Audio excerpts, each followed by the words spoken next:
Good afternoon, I'm Sean Yao, and this is One News Now. The pilot run for the single ticketing system in Metro Manila started today.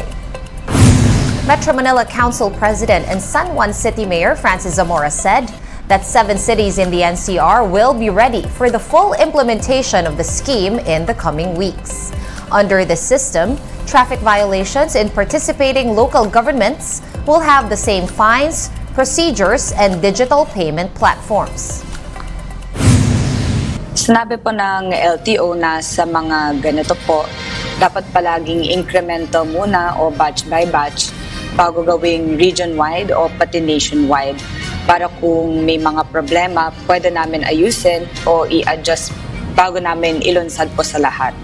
Pag lahat kaagad, kadalasan mas malaki po ang mga problema kaysa kung inulunsad muna sa kalahati para siguraduhin na seamless po ang sistema. Eventually, once up na ho yung mga IT system ng lahat ng 17 LGUs, ay lahat po ng mga huli ay centralized na po ang pasok ng datos sa LTO and vice versa.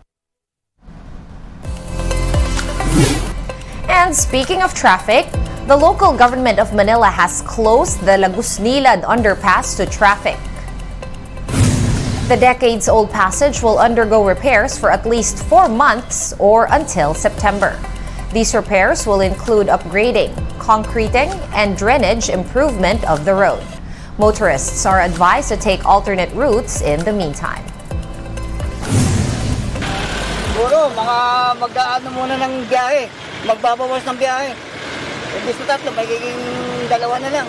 Mapapalayo po kasi yung school ko nandito tapos ang layo na lalakarin ko, so sobrang hassle. Kadalasan po nagiging reklamo ang pagbaha, ang lubak na nararanasan ng mga dumadaang motorista dito sa Lagusnilad. Marami na rin pong isinagawang mga pag-aayos sa Lagusnilad. In fact, noong 2014, ay nilagyan po siya ng isang mekanismo na kung saan sisipsipin yung tubig na nanggagaling sa ilalim ng lupa. Yung pampo dati nasa ilalim. Kung kaya't hindi lubusang natatanggal yung tubig, tandaan niyo po, napakalapit po natin sa dagat. Moving on to the weather, Pag-asa formally issues an El Nino alert as the likelihood of the phenomenon happening sooner than later has gone up. The State Weather Bureau says that there is an 80% chance that El Nino will emerge sometime in June, July, or August. The dry spell is also projected to persist until the first quarter of 2024 and could impact Mindanao the most. El Nino is a weather phenomenon characterized by below normal rainfall that can lead to droughts. We're pausing for a quick break, but One News Now will be back with more stories after that. Stay with us.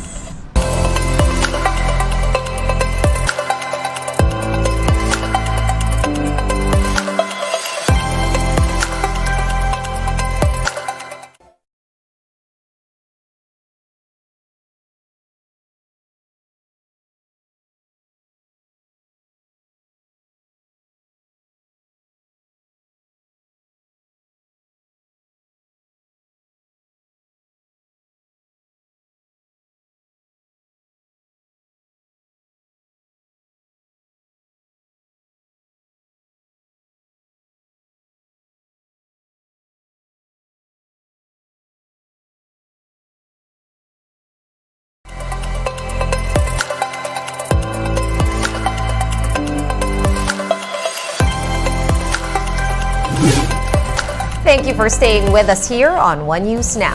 I'm Sean Yao. One geopolitical expert called China's recent statements on the near collision incident off the West Philippine Sea as strategic gaslighting. Beijing has accused Manila of trying to create friction by employing, quote, premeditated provocation. This is when it allowed journalists aboard a local patrol vessel that almost crashed with a Chinese ship. But geopolitical analyst Richard Haydarian says China was the bully in this incident. Huwag natin kalimutan Ang China po ay nagka-claim ng 85% ng buong South China Sea. Hindi tayo nagka-claim ng Chinese waters. Hindi tayo nagka-claim malapit sa Hainan or Fujian. Hindi nga pumupunta yung mga mangingisda natin dyan. So this is a clear case of passing the buck, blaming the victim, right? This is victim. So dapat hindi tayo magpapadala sa mga ganitong nonsense. And I'm not sure kung may credibilidad, no? Yung argumento ng mga ibang supposed colonies dyan. When in fact, ang kutob ko dyan, more like talking points ito ng Chinese embassy na narinig natin sa mga ganitong columns. Tayo falls within the Philippine Exclusive Economic Zone. Request to stay clear from...